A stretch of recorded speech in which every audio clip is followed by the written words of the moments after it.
Hello, everybody. Tip is up, the jump ball.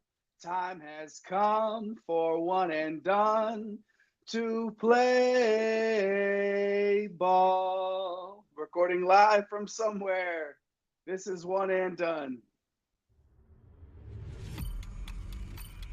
Get out the insurance cards, get out the copays. The office is open, my friends. Brought to you by drroto.com.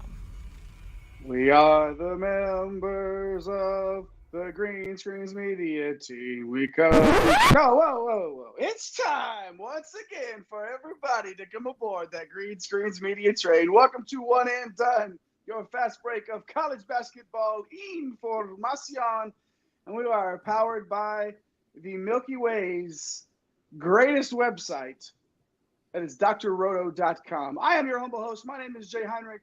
Oh, yeah, I happen to be the conductor of the aforementioned Green Screens Media train. Find me on X at Dr. William Cannon. If you follow me, I will follow you back. Guaranteed.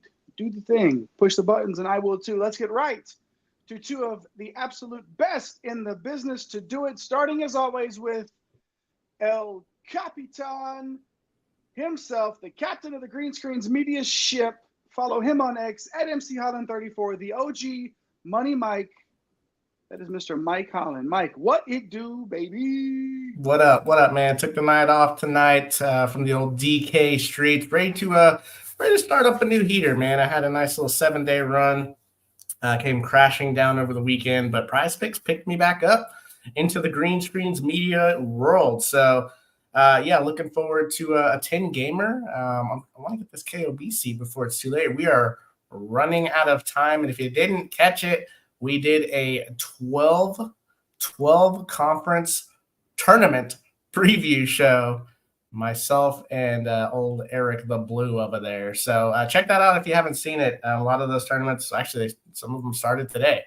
So look at that to get you some information on some betting lines and things like that. But yeah, man, I'm ready to kick these DFS streets off. No doubt about it. Let's get to him. He is last in the intros. However, that man is first in your hearts. The Baron of Bread of Green Screens Media, you can find in those Twitter streets at Fantasy Nav. He is Eric the Blue. That is Mr. Eric Uromov. What's happening? What it do, y'all? I mean, Mike acts like he's doing a bit of charity, taking the night off of DK. We're talking about a 2-game slate, right? Like you're definitely out there in the depths of the sickos if you're grinding 2-game slates. And yeah, we've cooled off a little bit over the course of the weekend, but PrizePicks has been hot. We're getting ready to punch a ticket to the king of the bracket here. And like Mike touched on, right? Like we're going all the way in conference tournaments. We got started off last night with those 12 teams, predominantly in the mid-majors. We're going to keep those rolling. So make sure that you are subscribed here. Make sure you have that notification bell on so you don't miss any of the content that we're pushing out. And it looks like there are plenty of familiar faces that are up in these comments already. Mike Witzgall, ready for a little narrative street. Joe Girard, revenge season. Jason B may or may not be playing a drinking game. And if he is, he's probably seeing at least 6 of us up on the screen right now. Appreciate you checking in. Corey with the what's up, fellas. Finished watching the UT game where he landed with that Core Four. Finished 3rd in the single entry. A weak performance by his standards, but a fine finish for anyone else's rights. Then we got Cam checking in with the Olaf fellas. Why are these Ole Miss guys so cheap tomorrow? The quintessential question. Last but certainly not least, Forklift Jeremy with the quick what up. Appreciate you swinging through. Jason, 12 deep. We'll keep that tally going through the show. Definitely keep us updated. Good stuff. Appreciate that. Live chat already on fire. We love to see that, and we love to see how the number of y'all that have subscribed to the Green Screens Media channel has kept going up. We are all the way up to 805 now. We appreciate that so much, getting us over that 800 sub mark. We're well on our way now to the next goal, which is, of course, 17 billion subscribers. So help us get there. 806. Fulfillion gazillion subscribers is the next goal. So help us get there, one sub at a time, and keep the live chat going. If you're watching later on, leave us a comment too. Just let us know that you were hanging out with us. Show us your green screens. Let us know your victories. That's what we're here. That's what we're here for. That's what we're here to do. We're here to get those green screens and get this bread. So let's not wait any longer, fellas. This is a very, very nice 10-game slate, and my site is going bad a little bit, but that's no need to adjust your screens. That is a 179 implied point total there for Alabama and Florida. We're going to hit on that one and 3 other high-scoring games as well. But as always, we get the overview out of the way first, and we are going to start with the old fire emojis in the chat from Corey and our guy Eric the Blue with his overview of this slate. Corey heating us up in the chat, and I'll heat us up with the slate overview. If I had to kind of put a bow on it, I would say injury news is really the key to the slate for tomorrow. We're going to need some of this injury news to break our way in order to open up some value. Definitely no shortage of options in terms of guys that are looking a little bit questionable heading into tomorrow's games. And if and when that value opens up, therein lies our path to an 11K Zach Edey. So as long as we have this value come through, there are plenty of ways to get to Edey or not to Edey. That is the question. And then Jay, you kind of laid down the breadcrumbs there. 2 very big totals on this slate, including one that's pushing 180 points. So obviously we're going to have to find ways to get into both of those games. But then what do you do with everything else, right? So, navigating these questions is really going to be how we unlock this one. Mike, anything else that you want to add on before we start diving into the showcase? These are some of the worst defenses on the slate. Not only do we get Georgetown, we also get Louisville. So you just talked about the 2 big totals, Purdue, Illinois, Alabama, Florida. But what about the teams facing Louisville and Georgetown? They are going to put up some monster numbers. You also got Syracuse, Georgia, Oklahoma State, teams that tend to give up a lot of fantasy points. So, we get a couple of these guys that are questionable that are out, and I don't know how it's not going to be 300 fantasy points, especially with Edey and, all these top guys up here. That mid-tier is rock solid as well. So you can pretty much do whatever you want as long as we get a couple of these guys break away. Otherwise, we're going to be stuck with a play we're going to talk about in the next game that no one is going to be thrilled with. So, I'm excited, man. It's going to be a weird slate, I feel. Weird. We like to get weird here on One and Done, especially that guy Eric over there with the blue background. We know he lives in the weird. It's okay to be weird sometimes, and we're gonna get weird. We're gonna get every which way to try to get this bread. And the comments right now asking about what happened to Filipowski tonight. Could it possibly be the PTSD from the court storming, as Cam suggests there in the chat? Jay Billis is gonna have somebody locked up for that. Sean Stewart's what happened. Straight to jail. Do not pass go. Do not collect $200 for court storming. But yeah, that's an interesting House, night. And then Sean Stewart. You got 5 stars all over that Duke roster. It's one of those nights. It happens. Yep. It happens for sure. Thanks for hopping in there, Ryan. Good to see you in the chat. Let's keep it going as we hop right into this 4-game showcase tonight, starting with that glorious 179-point implied total. A couple of teams that like to get up and down with Alabama as 3-point favorites on the road at Florida. 13th in tempo for Alabama, and we have 32nd in tempo for Florida. Couple of good basketball teams here, fellas. Bama won at home last time in overtime, 98-93. My God. That's a lot. 191 points. Is that okay? Estrada went smashed 179-point line. No kidding. Yeah, no kidding. We think they're going to do 180 again. It's very possible. Maybe. It's very overtime possible. For sure. Estrada had 28-8, and Nelson went 22-8 for Bama the last time out against the Gators, and then Clayton had 27-8 and 5 for Florida in that matchup. But let's start with the Crimson Tide. Roll Tide. A bunch of guys checking in, Mike.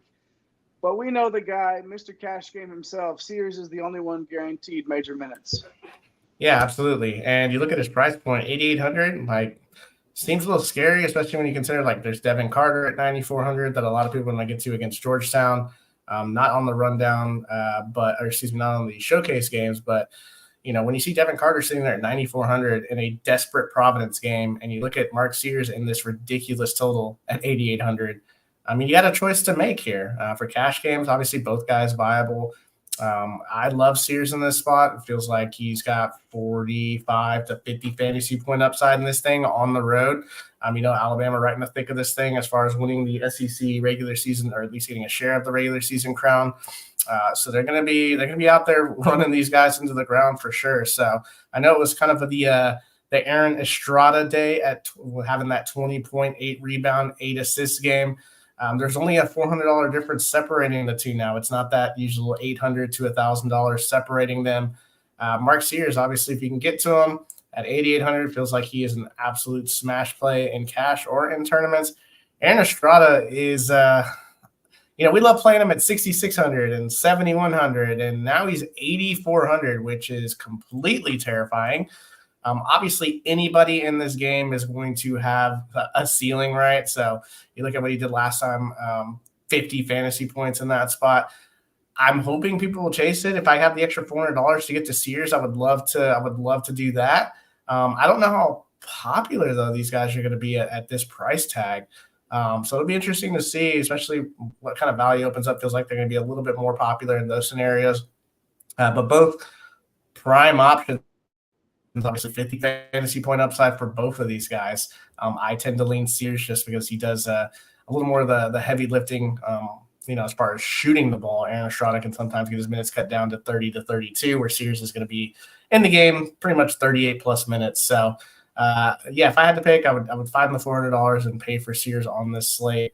The rest of this Alabama team, you said a lot of guys check in, Jay. I'm a little terrified of clicking any other names. Florida's 9th in defensive efficiency in the SEC, so they're not great, at least during SEC play. They're 11th in opposing 2-point percentage. So, you got some big guys, but Alabama rotates in a bunch of guys.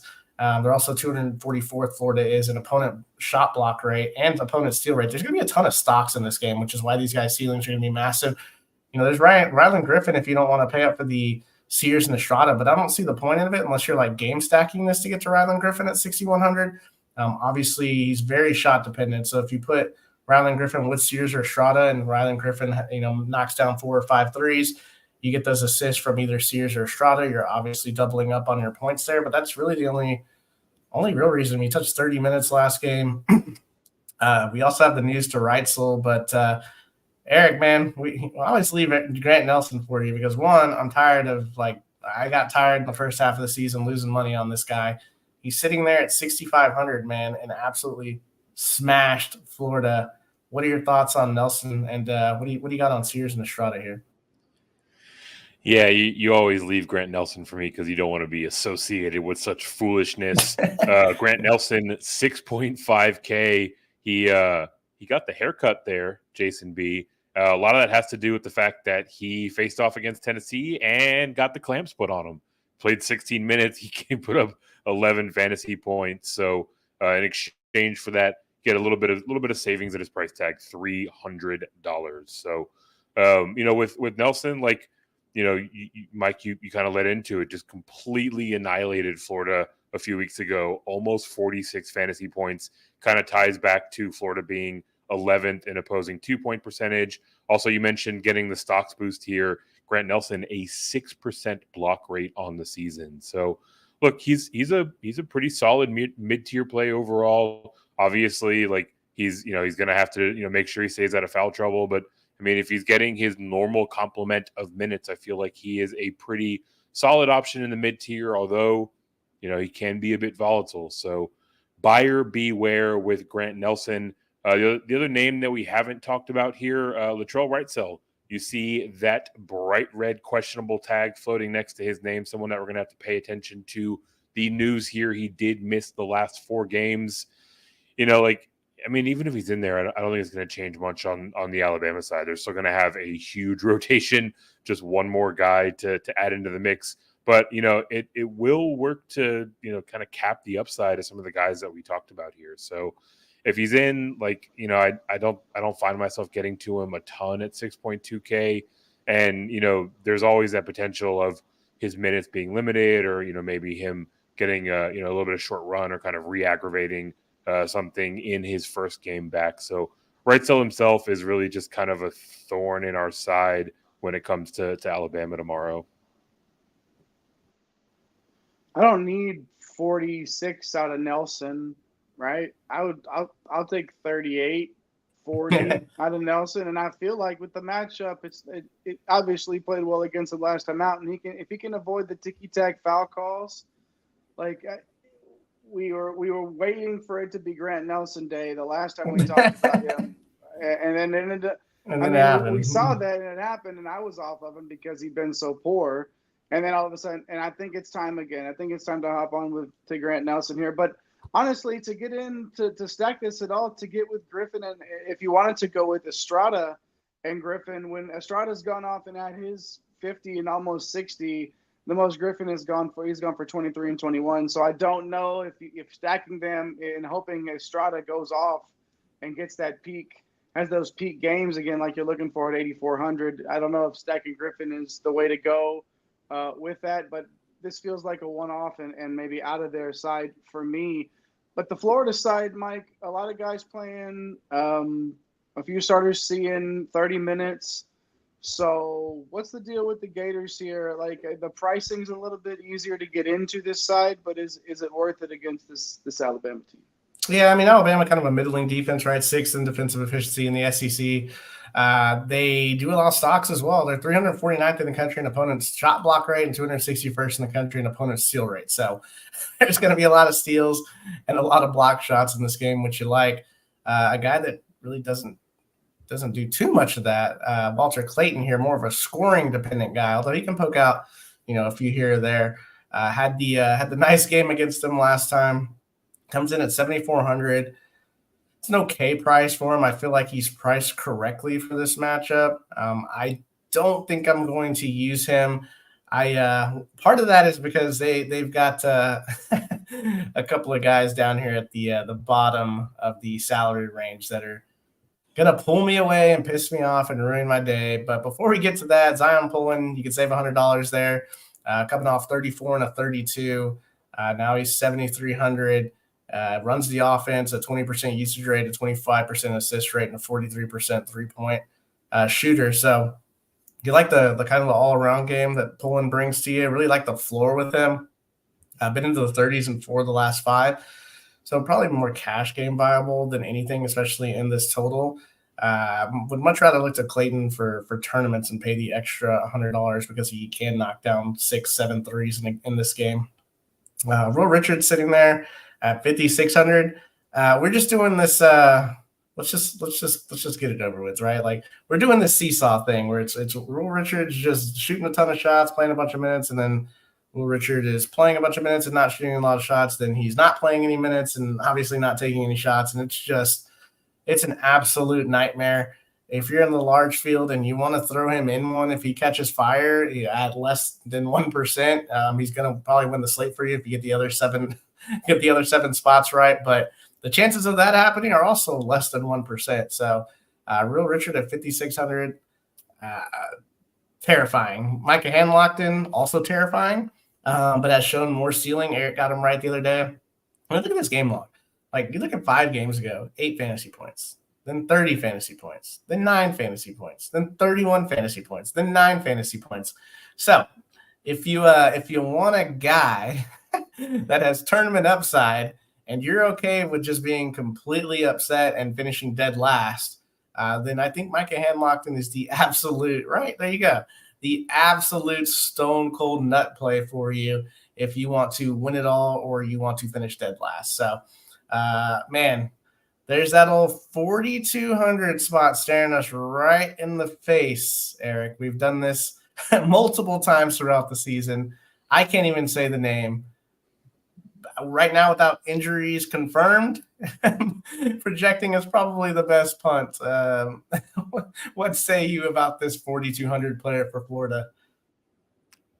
I don't know if I would use the word best associated with Riley Kugel, but he's back to his old tricks again, right? Like firmly off the radar there for several games, and then pops up for 30 minutes and binks a 20 spot. So, and then he gets a $300 haircut following that 20-point performance. So yeah, I'm assuming there's going to be a fair amount of people that are chasing Riley Kugel one more time.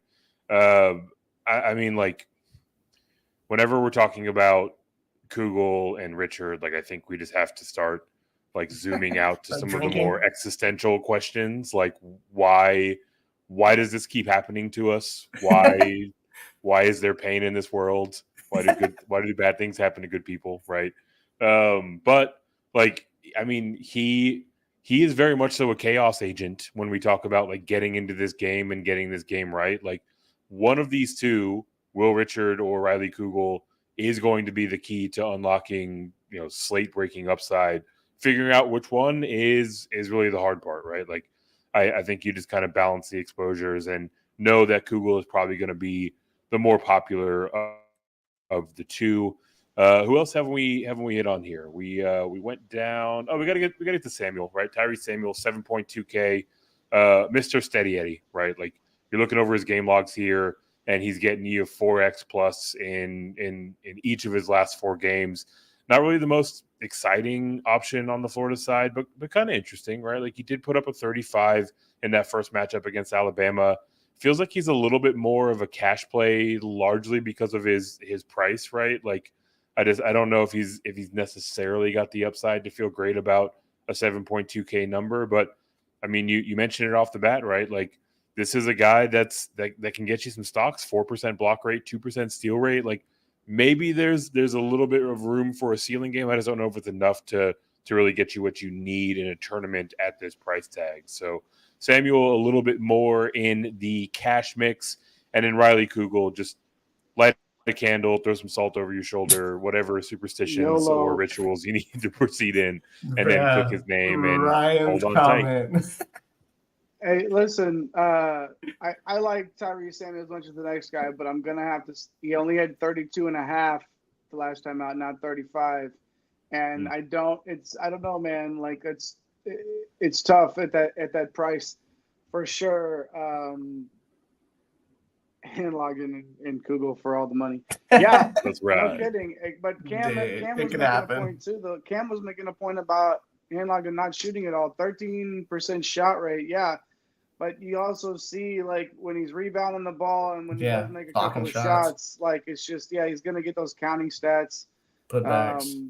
Yeah, so I mean it's all or nothing there for sure. And then what else do we got? I bet Ryan is fun at parties. Yeah, I bet Ryan is fun at parties going in Handlogged and Kugel for all the money.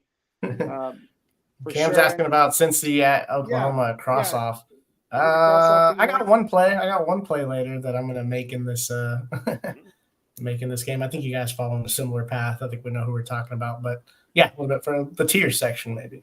Okay, excellent stuff. Yeah, we'll get to that one. Probably not much else there from that game. Maybe one more, but either way, we'll get to that. Thanks for hitting up the live chat, y'all. Keep them coming. Keep it fire. Drop the fire emojis in there. I got Napesy Hustles off, doing things with not us, so just furniture shopping in the dark of night. Probably out getting a new couch or something. But who knows? That's what happens. Life goes on, right? But make sure you follow everybody here on X at The Real Napier as well. Our guy that's doing, you seeing him on the socials, putting out those good videos for us. Make sure you hit those like and subscribe buttons to show him some love. Ryan, not that guy, pal. Not that guy. Let's get to speaking of that guy, let's get to the Zach Edey-led Purdue Boilermakers on the road at Illinois in a 169-point implied total. A pace up here for Purdue. Illinois is 58th in tempo, but we know these teams can score the basketball, gentlemen. This is the first time these two have met this year. Purdue playing 9 guys, getting 9 guys to the scorers table at least, but we know the starters played big minutes, Mike. Yeah, I'm a little surprised. Maybe not. 169. That's a big number, but Illinois said screw it defensively. They're just like, we're just going to try to outscore you. Both of these teams in the top 3 in the country. Top 3 in the country in offensive efficiency. So I think that has a little bit to do with it. A lot of that is because, well, they're good offensively. There's Zach Edey. You got a bunch of scorers on the Illinois side, and neither team can defend the 3. So Illinois 8th in defensive efficiency in the Big Ten play. Illinois 12th in opponent 3-point percentage. As I mentioned, there's going to be a lot of 3 balls splashing down, especially when you're doubling Zach Edey at 11K. 11K. We how many more slates we have with Zach Edey? I guess if they win the national title, that's what. But we're not going to sit here and spend 3 minutes talking about playing Zach Edey. I think it's more the case of like maybe why you wouldn't play Zach Edey. In the first matchup they had, didn't crack the 40 spot. So, or excuse me.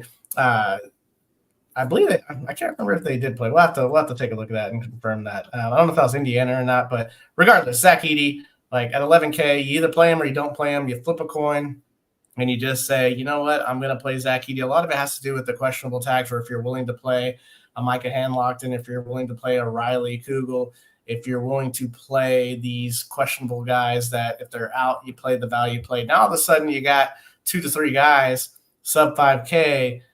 Or sub 5,500 that you're able to go up and play a Zach Edey. But there was a comment in here earlier saying, but Ryan's saying this slate's loaded with stars. And that's another valid argument for maybe to fading Edey, because there are a bunch of guys on the slate that can go for 50 fantasy points. A couple of guys on the other side, even a guy on his own team. I mean, Braden Smith sitting there at 8,300. Like, he's a guy that's gone up to 46, 48, 42 in the last 5 games here. So 22% usage rate with Braden Smith. I mean, just doing everything. The 36% assist rate, a 20% combined rebounding rate, a 3% steal rate, shooting 44% from 3 this year. He is the reason why this team will advance past the first round. Just been an awesome player in his second year. I am okay if you don't play Zach Edey with playing Braden Smith. I feel like it's it's not the traditional pivot from forward to forward, but it's the same team pivot. So if you feel like Edey's capped at 40 fantasy points, and Braden Smith kind of unlocks a big game at 46, you're saving a bunch of coin here, and you're able to do a lot more as far as roster construction with Braden Smith. I find Lance Jones to be very interesting, a guy that was near 7K not that long ago, has taken a little bit of a dip here, but we know that his upside is there. A guy that usually takes double-digit shots, shoots a lot of 3-pointers, has been able to rack up some stocks and giving you just enough in the other categories, especially at this price point, to pay it off at 5.8. So Braden Smith, Lance Jones type stack, definitely viable, but obviously, the priority in this game would be to figure out how to get Zach Edey in this spot. TKR, Mason Gillis, like all these guys right here, now that Lance Jones is getting closer to that 5K range, I'm more interested in the guys that are going to be out there for big minutes in this up and down game than I am the Gillises that are going to play 18 to 20 minutes, and you just pray that everything goes right for them. Another guy that's piquing our interest here, Eric. Lawyer sitting there at 5K, man. What do you think about him? Yeah, old Fletch. If past his prologue, you can feel pretty good about him checking the box as a player that's going to get a good amount of minutes and run in tomorrow's game. Sitting at 5K flat, coming off of a 24 spot, so he's probably going to be a little bit popular as we're still, kind of navigating the waters of value on tomorrow's slate. That ceiling game that he showed last week, last time out, I should say, is also going to inform how many people are clicking the button on his name. And he's proven to be kind of hot and cold over the course of the season. But like, this type of game environment is the one where he can really, really pop off, right? Like, he's a stacking partner in large field tourneys, but also the role that he plays for this team. He's taken 115 3-point attempts. He's shooting 42% from range, right? So, Mike, you mentioned that, in this matchup, Illinois 12th in opponent 3-point percentage in the conference. So could be another hot night for Fletcher Lawyer, and he's right at that cutoff line, right? He is the shot dependent guy that we typically try to avoid, but at an even 5K, like a couple of those go through, and you're feeling pretty good about that price tag. This is actually the second time that these two teams have played. Purdue won the first time by 5 at home. TKR, no wonder. I mean, it is juicy to think about it in duplicating that effort that he had the last time. Now, this is early January, though, I think like first week of January. TKR had 23, 3, and 4 in that one. So, yeah, I mean, that would be – obviously, if he puts that up, he does smash 4.1K. Like, I would say yes. And if you're going to get to Edey, obviously he's a good option there. And then obviously if they play well together too. And if you're living like Ryan is, and he's playing Hand-Logden and Kugel as well, you could get into these higher price games and get to Edey here. Edey only had he didn't break 40 fantasy points last time, I don't think. Yeah, 39 man, yeah, just over 39. So again, it's worth a thought, and that man can go for 70. Just wake up one day and feel like it. So it's not like that's necessarily an indication, but it's again, flip your coin and see if you want Edey in your lineups. We want you to hit those like and subscribe buttons and turn on those notification bells so you don't miss anything that we're doing here. Do all that as we get to the Illinois side of this matchup. A 9-man rotation, Eric, with 3 guys playing max minutes, which is definitely what we like to see. Absolutely love to see it. A bit of the tail of the tape with regard to their opponent in Purdue. Purdue 5th in defensive efficiency in the Big Ten, but they're allowing 3-pointers to go through, 10th in opponent 3-point rate, and they are allowing those shots to be assisted on, 308th in opponent assist rate. So anytime we're talking about the Fighting Illini, we have to talk with Terrence Shannon. Made his way back onto the court several weeks ago, and has just been absolutely lighting it up, right? So you've got the floor there, but he's one of these guys that Mike mentioned earlier can reach back and get you a 50, and he can do it at $2,500 less than Zach Edey, right? So the matchup is a little bit tough, being that they're facing off against Purdue, but he does have the benefit of playing at home. He is a player that shoots a fair amount of 3-pointers for them, has a 12% assist rate, so he might be able to hand out a couple as well. One of the other big 3 in terms of guys that are really sopping up all of the usage, the guard forward eligible Marcus Damask. He's coming in at 7,700, so a little bit of savings there. Last time they played, just completely smashed, right? So 49 points in that last game. He's got a 38 in his game log right in front of it. So, another 40+ point spot is definitely on the radar.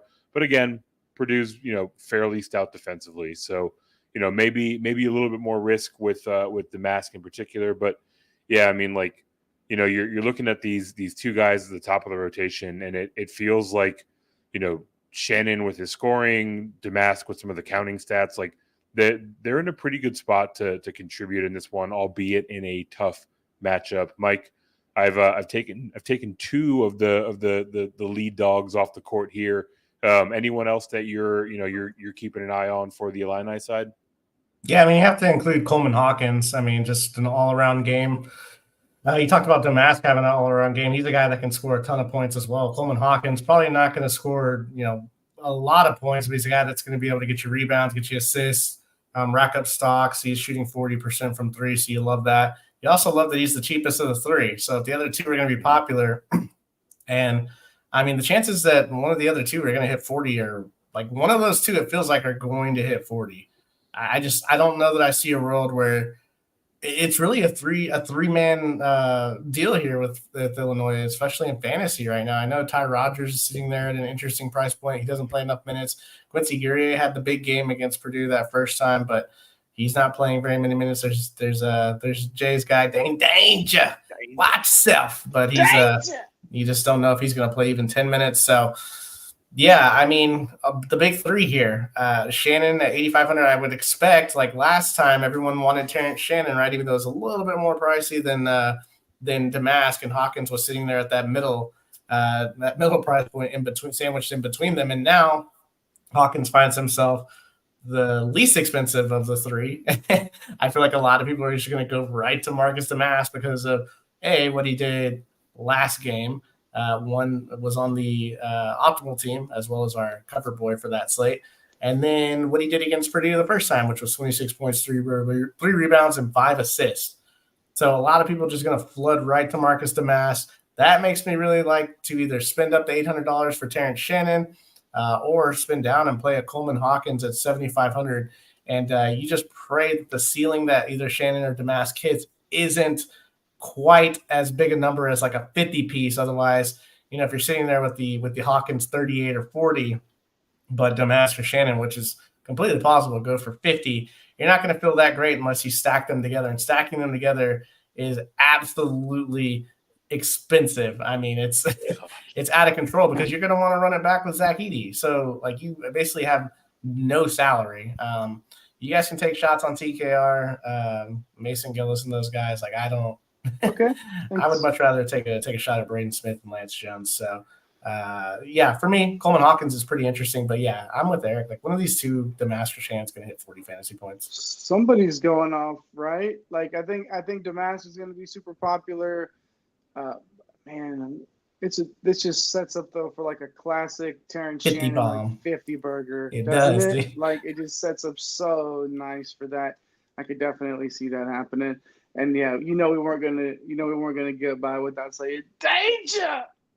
Watch your back, danger. You knew we were doing it. Good stuff there.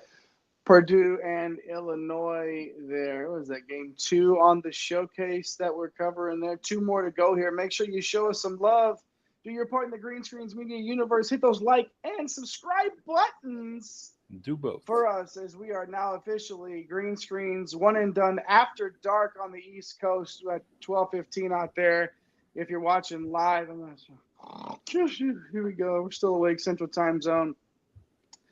So hit those like and subscribe buttons. Show us some love for staying up late with you, and show us those fire emojis in the chat like our guy Napesy Hustle did. He must have heard us talking. His ears must have been burning. Or whatever he was doing is done. Who knows? It's 11:15, so who knows what's going on. But good to see Nape in the chat. And then Ryan saying low-owned Hawkins 2 quicks. He's calling for the 2 quick ones going to the bench, huh? Yeah, I mean, Zach Edey's on the other side of the court, so maybe he's taking danger time. Oh, God. He's what they call a load on the inside, Mr. Yeah, if you think Coleman Hawkins is going to get 2 quick ones and only going to play like 26 minutes, then you should probably fire up Dane Danger. Yeah. Hey, watch your back, Danger. Do it, Ryan. Let us know how much you're firing up, Danger. Right here, hit him up. No, been so long. All right, here we go. Virginia Tech and Louisville in our third showcase game. Only 154 points on the total here, gentlemen and ladies. Fest. So, still a pretty good total here. Virginia Tech won the last time these two teams met up at home. I should say for Virginia Tech. Kidd had 19, and Collins went for 24 and 4 off the bench. Louisville, Clark had 16, 2, and 3, and Huntley Hatfield had 14 and 9. I'm going to spare you the rates for these teams. Just know Virginia Tech has pretty good ones, and Louisville is hot dog water. We'll just dog water. Dog water for Louisville. Virginia Tech 7-man rotation, 4 starters playing 35 minutes, and what we do like is the 4 starters playing 35 minutes, and we got to give that, just like Ryan said, more fire than Sydney Sweeney on SNL. So yeah, we saw it. Mike would talk to you about Sydney Sweeney for a while, but we had to get to Virginia Tech first. So let's get to the Hokies, Mike. Oh, man, you got to make me blush here. All right, so Virginia Tech in an awesome spot.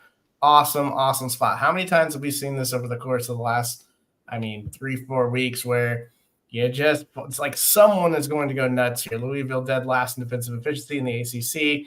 They give up the 3, dead last in the ACC. They give up the 2, second to last. They give up a bunch of steals. They're 298th in opponent assist rate. Like, these guys on Virginia Tech side are going to go bonkers. Sean Padula at 7,800. You just lock him in for cash games. He's going to go for 32 fantasy points here. Just tremendous player here. Shoots a lot of threes, high assist rate, high shot rate. So you let Padula here at 7,800. The price for tournaments, because the game's 8 points, right? So you figure he's going to get his full complement of minutes. I don't know. I would probably take Virginia Tech to lay those points there in this one. They're going to have a tough time stopping Padula, but I know he wasn't great in that first matchup, and I'm hoping people are like, oh, I'd rather play, Lynn Kidd. Like, that would be awesome. Or I'd rather play Collins, 24-4. I'm more interested in Padula. I'm more interested in Hunter Couture at 6,500, who just went off, which is super annoying. It always has like 30 to 35 point ceiling, but rarely flashes it because he has a 17% usage rate. So he needs to knock down every single 3 that he is taking, and he needs to take a lot of them. So Hunter Couture at 6,500. If you want a stacking partner with Padula, I don't mind it. If you want to one-off him, you are going to be praying that he is very aggressive in his shots. So Hunter Couture sitting there at 6,500. There are no bad plays against Louisville. Tyler Nickel, you can probably cross him off at 5,200. The minutes just haven't been there. Was playing a pile of minutes. We all got burned by this. Was playing upper 20s, even to the 30s, taking a lot of shots. The shot has absolutely failed him, not really hitting the 3 ball. So I think you can kind of cross him off, although I wouldn't be surprised for him to have like this bounce back, like 26 spot. Wouldn't shock me because, Louisville, DePaul, and Georgetown, that's who you get right against. Robbie Barron, well, we just saw that against DJ Davis, couldn't hit anything for like 2 weeks and then played DePaul and went absolutely bonkers for like 45 fantasy points.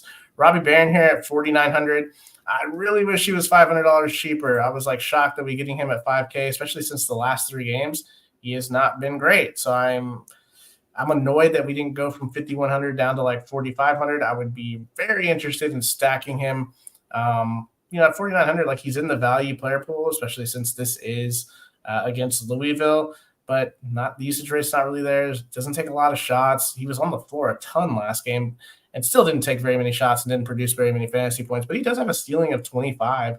So that's 5X for sure. So he's in the value player pool, but I would really only use him as a stacking partner with Padula or a Couture. So, yeah, I really want to go for the top dogs on this team, Eric. What do you say about the rest of this squad, man?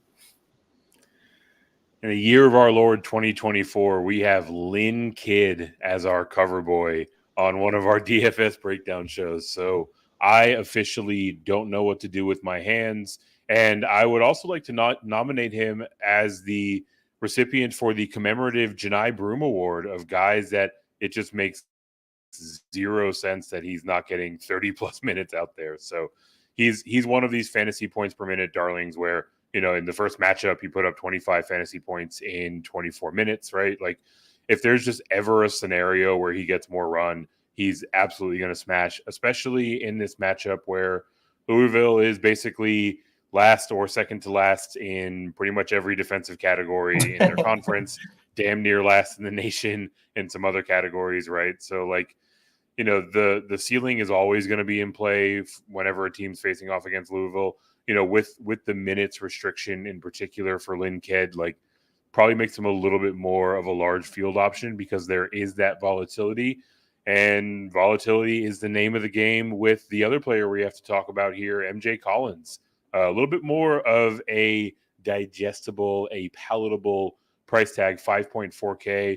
Feels like he's continuing to develop his offensive game more and more as we get deeper into this sophomore season. He's now among the starters, so he is playing big minutes, and that matters a lot in a matchup against a team like Louisville. So definitely like him to be on the better side of variance this time out and have closer to a ceiling game.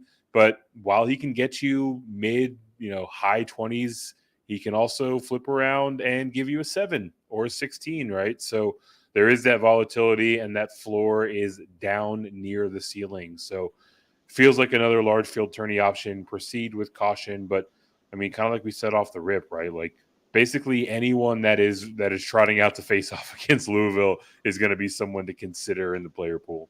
Even the walk-ons, man. Well, that's the sort of play that you were talking about when in your best lineup the other day, having like a 3K guy, just finding a guy that you feel like is going to get some run in a spot where nobody else thinks they will. But I do want to ask you before we move on, we've got 3 guys there between 4.9 and 5.4K. Just pick one out of Collins, Nickel, and Barron, Mike. Oh man. I think I'll follow a similar path with Eric. I would stack MJ Collins with Sean Padula for sure. That's my guy. Yeah, I mean he plays so many minutes. And he's just, you said it, man. He's starting to play a little bit of offensive basketball, which is what you want to see against a team in Louisville that doesn't play any defensive basketball for sure. So yeah, I think you guys are probably on a similar line here. Although the other 2 guys are super contrarian for tournaments. Robbie Barron, if he plays 35 minutes, like he's on the floor for 35 minutes. Like it's Louisville. Tyler Nickel, if he could ever realize he can hit threes again, playing him at 5.2 against other teams. Why wouldn't we play him at 5.2 against, it's the minutes really. They're just not there because Robbie Barron is not playing a pile of minutes. So yeah, I think MJ Collins is probably the safest. But I like Couture and I like Padula. I feel like I don't want to get cute with it. They want to get this win. And yeah, so Padula's a smash cash and then Couture for tourneys. Yeah, makes sense to spend up on this side. Let's get to Louisville. 8 guys checking in, 4 starters getting 30 minutes. Mike, I'll start again with you here with Louisville. Yeah, I mean, Virginia Tech's not great defensively. 11th in the conference, and the ACC is 11 out of 15 in defensive efficiency. They're 11th in both opponent 3-point percentage allowed and opponent 2-point percentage allowed, and they also get their pickets pocked. They're 11th in the ACC in opponent steal rate. So a lot of fantasy points probably going to be kind of a sneaky game. And you're like, why is this a showcase game? Well, it's a showcase game for fantasy points and the pricing. And it's Louisville, so this could be a complete disaster. But here we are. We're going to talk about it anyway. Brandon Huntley Hatfield, had that nice game against them the first time. Been playing very well. Transferred in from Tennessee. This is his sophomore year. Was a 5-star player.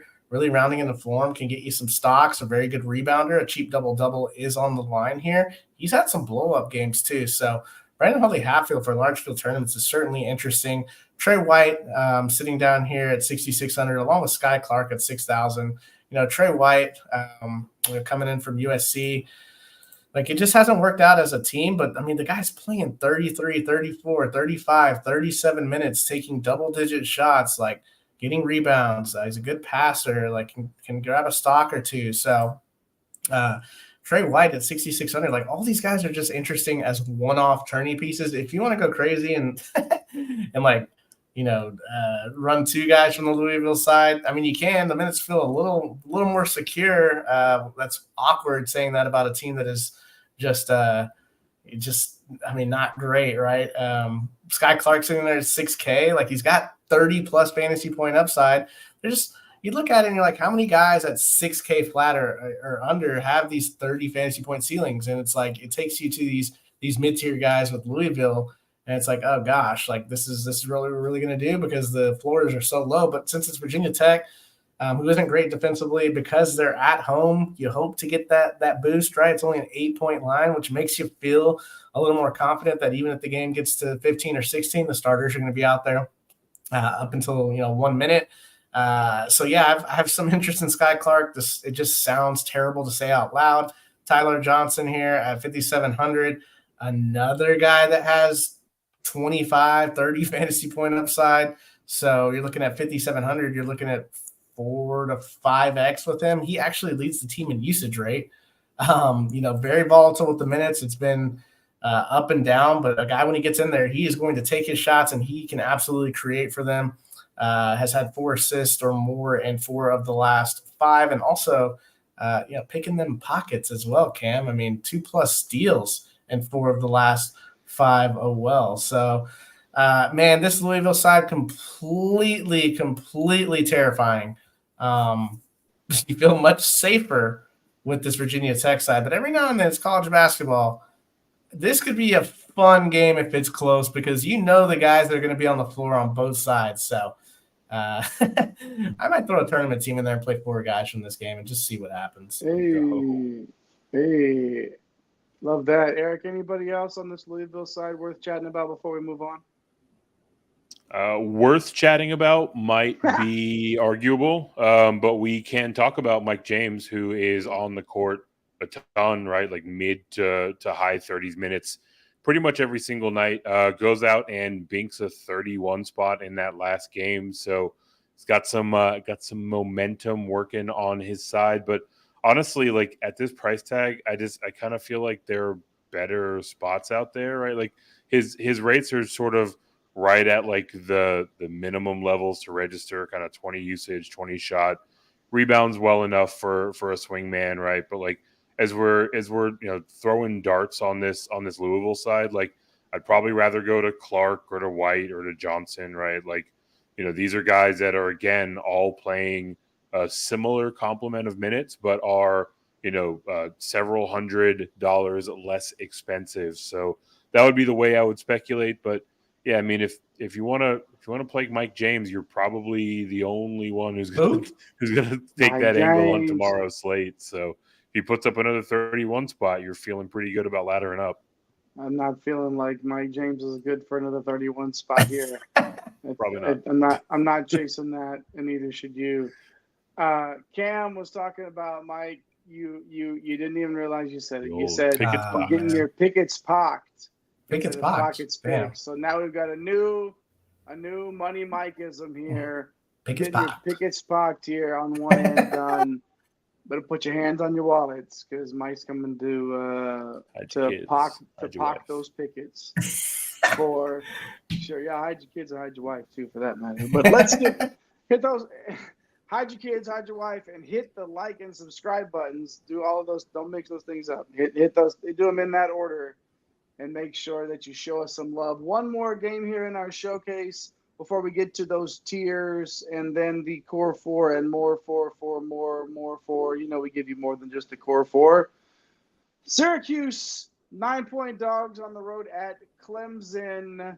A 153-point implied total. Love the fact that all 4 of our showcase games tonight had implied totals above 150 on the list of things that I love to see. That's pretty high, gentlemen, in terms of these totals that we get to play around with today. This ain't your granddaddy Syracuse team anymore. 35th in tempo, so big-time pace-up spot for Clemson. Last time these two teams met, Clemson went on the road and won 77-68. Judah Mintz had 14-2-5 for Syracuse. And then, yes, of course he did. Gerard had 18-4-2 for Clemson. Hall had a double-double, 15-10, and threw in 3 blocks and 3 dimes as well. But let's talk with Syracuse. Anytime they're on the slate, they're worth the discussion because only 6 guys are playing, and the starters are playing heavy minutes, Mike. Yeah, this spot's interesting. I mean, Clemson's 6th in the defensive efficiency in the ACC.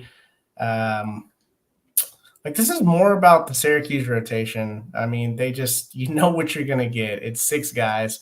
Judah Mintz is still under 8K. I mean, that's 7,900, but he has 35, 40, 45 fantasy point upside.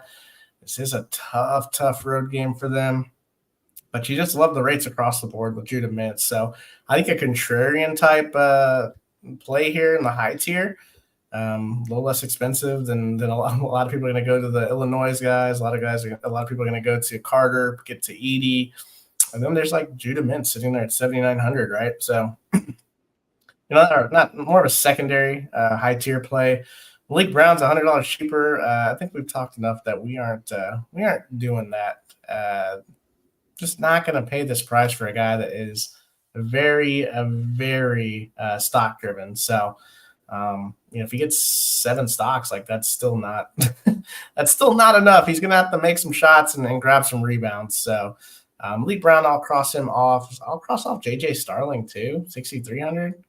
Kind of just shot dependent, like kind of the opposite of Malik Brown. Like he shoots all the shots and doesn't do anything else. Malik Brown doesn't shoot any shots and does everything else. So if you could put those two together, that would be like a 9.2K player, but you can't.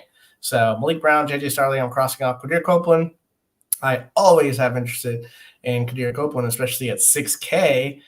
The guy with massive usage, 25%, 23% combined rebounding rate, and a 23% assist rate to go with a 4% steal rate.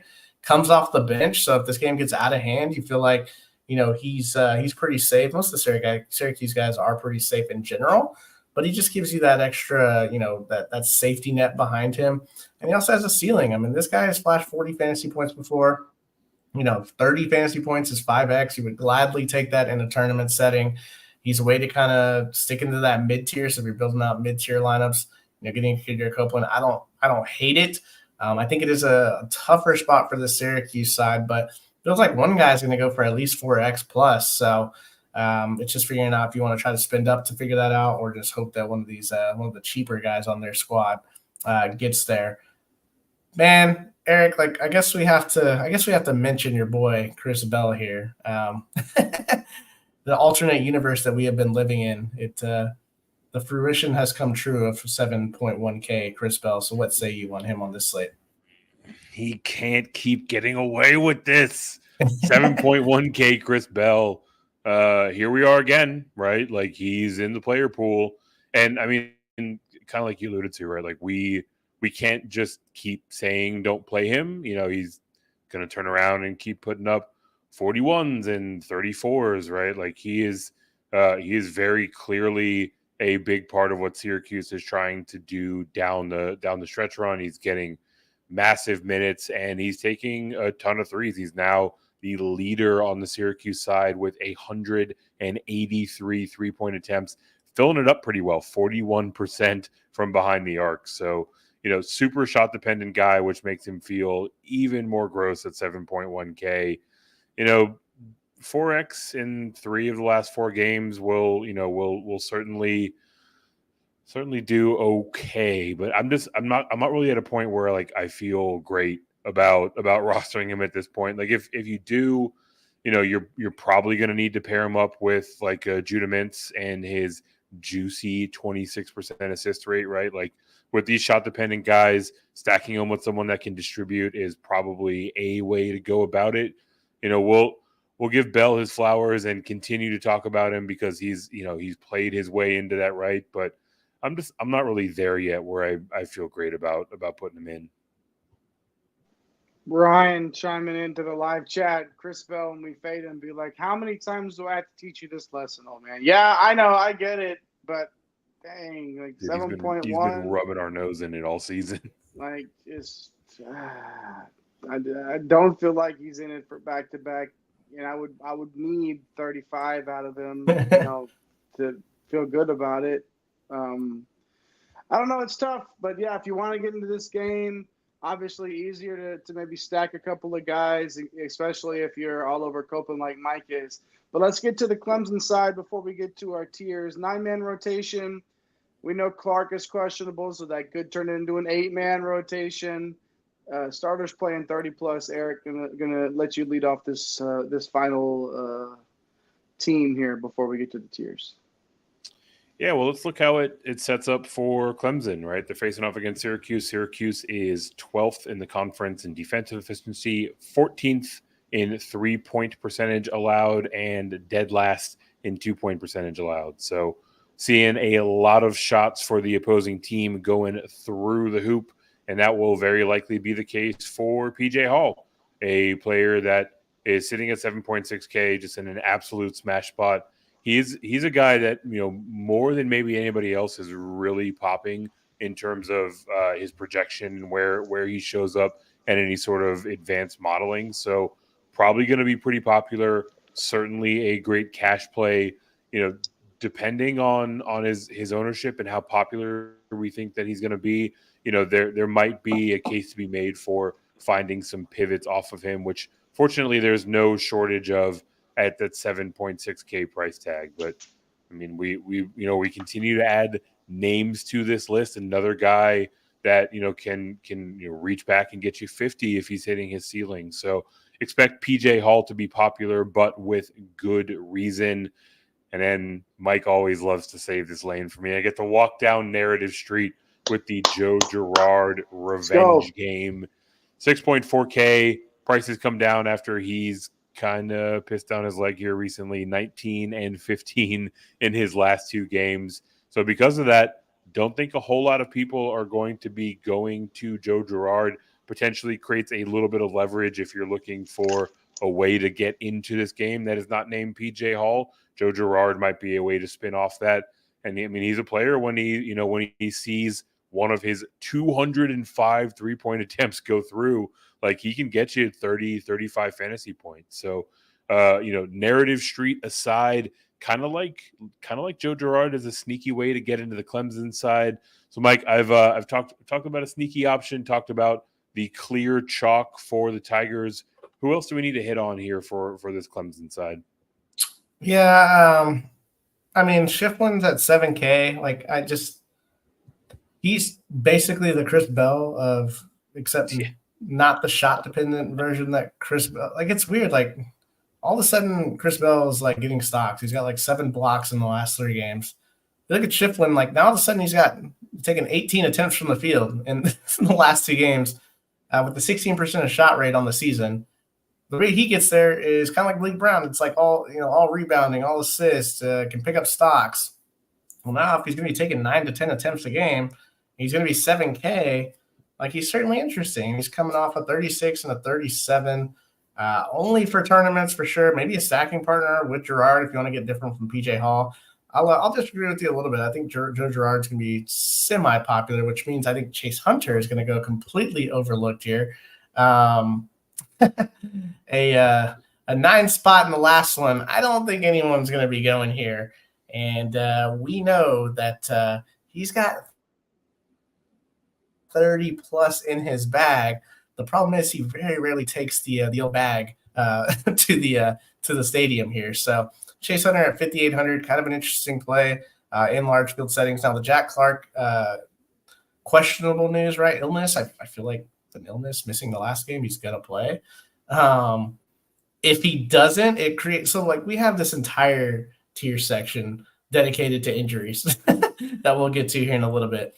But if he's out, then Chauncey Wiggins becomes an awesome value play at 3,900. He would play a pile of minutes, super shot dependent. A guy that when they've had some injuries in the past will pop up and play 30 minutes and take a bunch of threes. So you definitely love that at 3.9. Put up almost 20 at Notre Dame, which is an ugly game environment in itself, in 32 minutes. So you would think that in this game environment against a Syracuse team that cannot stop the 3 ball, if Jack Clark is out again, Chauncey Wiggins then becomes one of the top 3-4 type value plays on the slate and would just unlock everything on this as well. First of all, do not ever prevent me from taking a walk down Narrative Street, okay? Just want you to know I'm not okay with that, arm sir. in arm. We will go. We will skip. We will do whatever we need to do down Narrative Street. I agree. I didn't disagree in Narrative Street. I just said there's going to be a bunch of people skipping with y'all. So I will be on the other side of the pond. Let's all skip together, man. We can do it. This used to be our playground. I knew that was going to get him. Goodness gracious.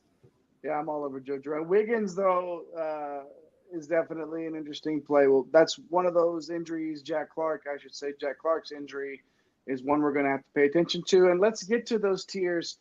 Not tears for fears. No. These are tears for cheers because we want to be cheering and rule the world, as they say when we get done playing, because everybody wants to rule the world. Let's get the tiers, starting with our high tier plays. Who gets to go? Eric goes first today. Fine. Eric, your high tier play. We're only going to do plays tonight. No fades. Let's just get you some plays here. So give us your play, and I'll make you a deal. If I could tell you that I'm not going to follow the rules with one play, how about you don't have to either with one play? How about that? I think by this point in the season, we all know that we are not likely to follow the rules regardless of what your intentions are in terms of rule following. So I appreciate the transparency, but I will meet that and match it by letting you know that I'm immediately going to break the rules. I'm going to do a little 2-pack here in the high tiers. Going to start with he's back, Kevin McCullough. Surprised everybody, made his way back into that Baylor game, put up 32 fantasy points in 32 minutes. So sitting at 7.6K, obviously we're going to have to watch the news and make sure that he suits up for this one. But last time out against K-State in that overtime game, put up a 40 spot. So definitely an interesting name to watch. And clearly he is a big part of the Jayhawks push here down the stretch run. Alternatively, certainly not together based on the price tag, you can take a look at his running mate, Hunter Dickinson, 8.6K. I mean, he also smashed in that last game 44, respectively, in terms of their first game against K-State. Both Kansas guys are absolutely in line to smash. And the Jayhawks, like, they're kind of on the ropes here, right? Like, they're needing to rattle off some wins down the stretch to really bolster their resume for the March Madness run. So start with a pair of Jayhawks here. Jay, you said you're not following the rules, so show me what you got in the high tier. I'm not following the rules. It's the Big 12, honestly, guys. We're talking about It's the Big 12. Go play in the Murals, brother, if you can't handle it. Kansas is it's the rigors of the night and night out of playing in the best conference in the country. I am going to break the rules because, hey, that's what I do in these streets, in these DK streets. Mr. Carter, Hey, Devin Carter. Hey, Mr. Carter. Devin Carter for Providence at 9.4.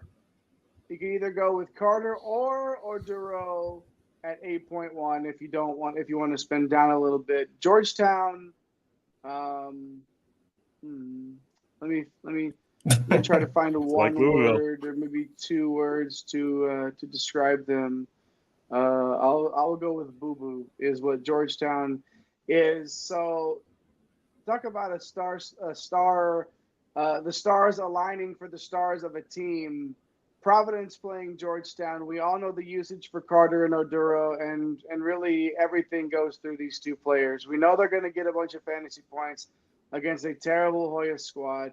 So lock one of these guys in. I feel like you're not going to get to Carter and Edey. You could maybe get to Orduro and Edey if you wanted to, maybe, especially with the value that we've given you so far. But I think these guys need to be rotated heavily into your lineups, especially Orduro at 8.1. Mike, what do you got here in the high tier? So I see how it goes, man, because I didn't skip along the old lake here with you guys that I got to follow the rules. So I'll go with Armando Bacot here at what's probably going to be low ownership. Ryan said it best here. No condensed ownership on this slate. So you aren't going to find that many popular guys on this slate. So yeah, I agree. Definitely a very good GPP day. Because here we go. Like, if you're going to tell me Armando Bacot's going to be 3 to 4%, I'll absolutely take it. I don't know if you guys have seen Notre Dame's front court. I know the game environment with Notre Dame is ugly, but this one's at home. I would expect Bacot to be able to smash in the senior day here. So, yeah, give me some Armando Bacot at 8,200 if no one's going to play him. Feels like the beginning of the year again where he wasn't owned on that slate as well. So, yeah, there are so many stars and very good players. I think we've already rattled off like 10 to 12 guys that are, north of 7,500 that it's like, man, I want to get this guy into my lineup. We'll do our best to mix them all in. Let's move now to the old mid-tier. Eric, you start us off again, sir. Go ahead. What you got? So I'm going to go down and try to offer a little bit of salary relief towards the bottom of the mid-tier. We got Javian McCollum checking in at 5.9K, facing off against Cincinnati. I mean, what can you say about this kid? High minutes, high usage rate, shot rate, assist rate, like all exactly where you want it to be. He's at home. The price is down.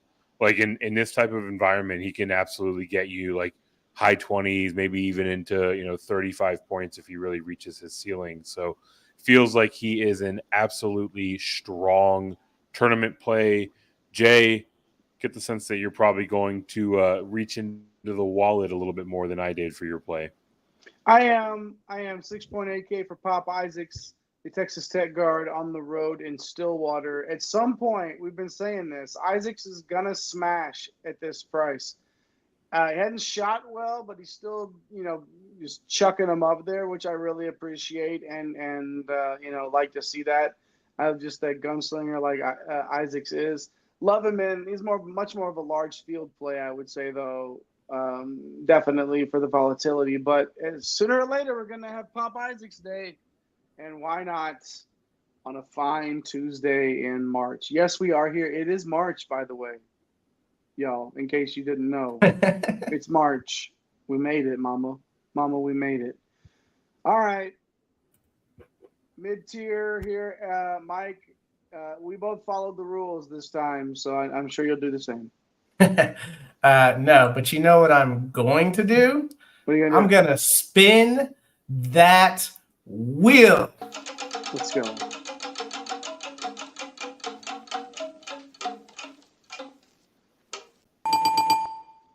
There we go.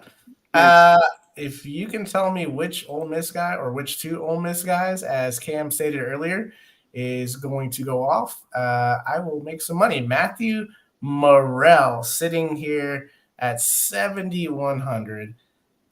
This guy has 40 fantasy point upside. Now, we got to pay attention because Alan Flanagan, he had the old punch in the face a week ago. Didn't start the other day.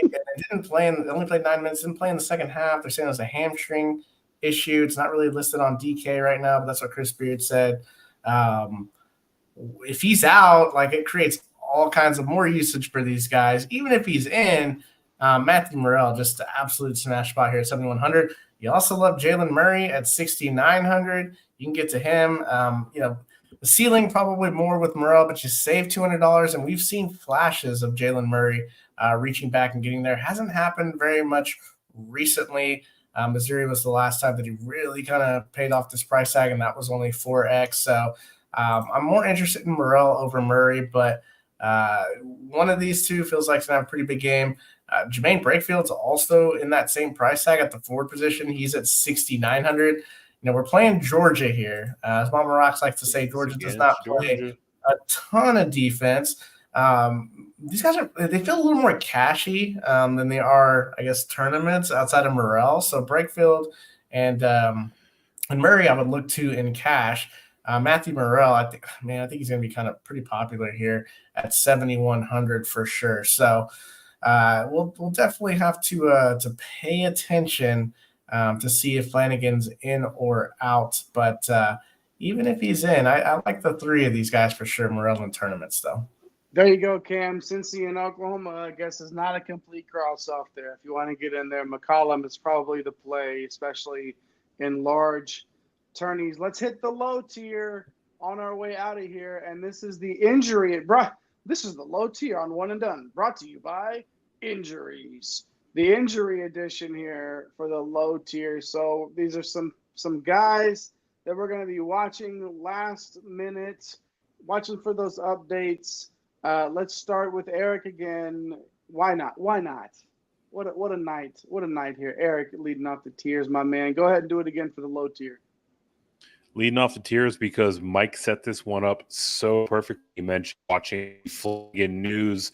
And if we are without Flanagan, it opens up a pretty nice lane for TJ Caldwell checking in at an even 4K. Flanagan missed that second half due to the hamstring, and that just completely pumped up Caldwell minutes. He got 26 minutes of action in that game.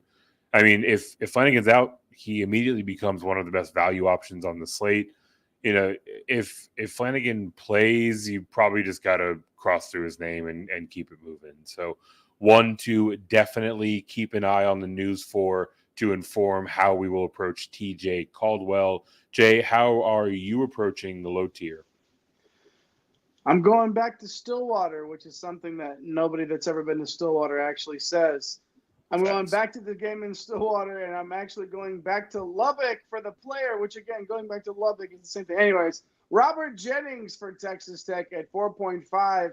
Big if here. Obviously, Warren Washington's been dealing with a foot issue, so if Washington is out, Robert Jennings at 4.5 becomes the old value play here. Washington is questionable along with Lindsey. Came back the other day.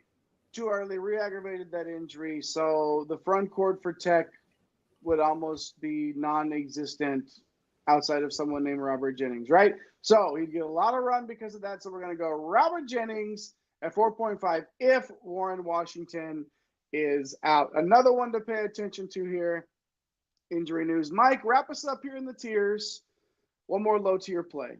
Yeah, I'll look at Sam Goodwin from Oklahoma. He's 4,900, so not the not the traditional 4K punt. Sitting here at 4,900 though, playing Cincinnati. John Hugley missed the last game. There's talk that he might be out for the year, but we've already kind of done that with Kevin McCullers. So had a meniscus injury, but the team isn't ruling him out for the season. So we'll have to pay attention and make sure Hugley's out. But if he's in, I'm pretty interested. I mean, it's a home game here. Flash for 27 fantasy points in the last game. A very strong rebounder. Probably not going to give you much as far as the stock. So he's really got to get you some putbacks and some easy bunnies.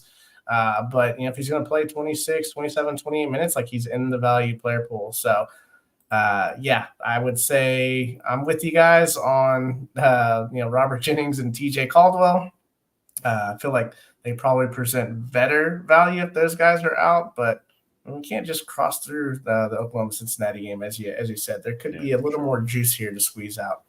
Love that. Got a little wheeze of juice, as they do in one of the classic films ever made in American cinema, Encino Man, of course. Talk about get a wheeze of juice. Let's get a wheeze all the juice we can out of that game. And all of these games, for sure, especially when we get that injury news. Let's get to the core four and more before we get out of here. Mike, cash game, core four, as always. Go ahead and give it to us there, and maybe leave us a little bit of cash afterwards. Yeah, I'll go here with TJ Caldwell. Really, this value spot for cash, you could really just put any of the guys that end up being out. You could put Robert Jennings in. You could put Goodwin in. I mean, you can. We'll see. Wiggins is another piece that you'd want to put in. So we'll see. That core four spot, that first spot, really preserved for kind of what happens with injuries. So obviously going to open up minutes for these guys, but TJ Caldwell definitely in line. At Georgia should get high 20s run here at 4K. You definitely like that. I'm going to go to Kevin McCullough, a home game against Kansas State. He's 7,600. He rarely goes under 30 fantasy points, and that's what you're looking for in cash game settings. Sean Padula sitting here at 7,800. I'm going to go with the best player against one of the poorest defenses on the slate and in the country. So Sean Padula here at 7,800 versus Louisville, going to have a very high floor in this one. And then Josh Dura, the forward from Providence, at 8,100. Love to get up to Carter, but you're probably spending too much coin with all three of these guys, McCullough, Padula, and Carter. So I'll go to Oduro, who's 8,100 against Georgetown. Had 36 fantasy points against them last time, so I feel as though his floor is going to be about 30 to 32. He does have some tournament upside, so does Padula, so does McCullough, but as far as these guys' floors, it doesn't feel like any of these guys are going to sink you. Obviously, the TJ Caldwell play can easily be swapped out for any of the guys that were mentioned in our injury edition, as well as some of the guys that we had mentioned throughout the showcase games that are a little bit cheaper and going to get a little more run. Some of these guys are out. What a guy. What a guy, bringing you some higher salary plays there. But again, the injury news is what is going to make the difference here as we build these lineups. These are the pillars. We like to say these are your core 4 pillars of a lineup. So mix these guys in. Make sure that these are the foundation of what you're doing in a cash game. And now the tournament play. Going to go to Eric the Blue for the tournament core 4. And man, you are just going to get so nasty with this, aren't you? Yeah, I am a glutton for punishment. So I'm going to jump on the Riley Kugel train at 4.2K.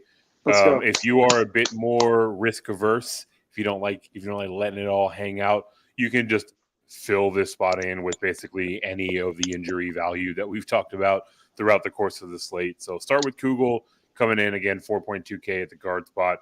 Grant Nelson, 6.5K, the forward facing off against Florida. A very appealing way to get into that absolutely insane game total. Like you mentioned when we were breaking it down, went off against Florida that first time out. Matthew Morrell, the Ole Miss guard at 7.1K. I mean, look, like we're talking about a guy here that's got high usage rate. He's got high shot rate. You absolutely believe that he's got 40 points in his locker. So definitely like the upside that he can offer in your tournament builds. Last but certainly not least, PJ Hall, going to be popular, but I mean 45, 50 points is on the range for him, right? So should be able to impose his will against Syracuse that really can't stop a nosebleed. So those 4 together getting you a little bit more money to play with, 6.1K per player remaining to round out your tournament builds. Yeah, let's not forget also there's a guy on the slate. He's pretty good. He's a little more expensive, and his name is Zach Edey. So I mean, he's got to be mixed in. He's got to be drop him in. You're at 4.5K per player. So hey, and then better love that value. Everyone's injured. Well, you love it. You do love it. What is you plug TKR in there, hand locked in, and then what do you got? I mean, let's if we're getting crazy, we already got Kugel in there. I mean, and Grant Nelson. Again, this is we're either gonna see commas or comas. It's one or the other. If you ain't first, you're last, and we might just end up last. But we're gonna have some fun doing it for sure. Live chat was on fire again tonight, including those fire emojis from Jason B right now. Fire show tonight, gents. Working at 8 a.m. later this morning should be interesting. Well, I hope you're not out there on a forklift like our guy Jeremy is. I hope you're able to pay attention and focus on that. But thanks for hanging out with us, Jason. Especially if you were playing, the drinking game where somebody says haircut, you take a drink. For every minute we start late, you take a drink. Like that's dangerous. That's if that's what you want to do. Jason is out there if he was playing this game.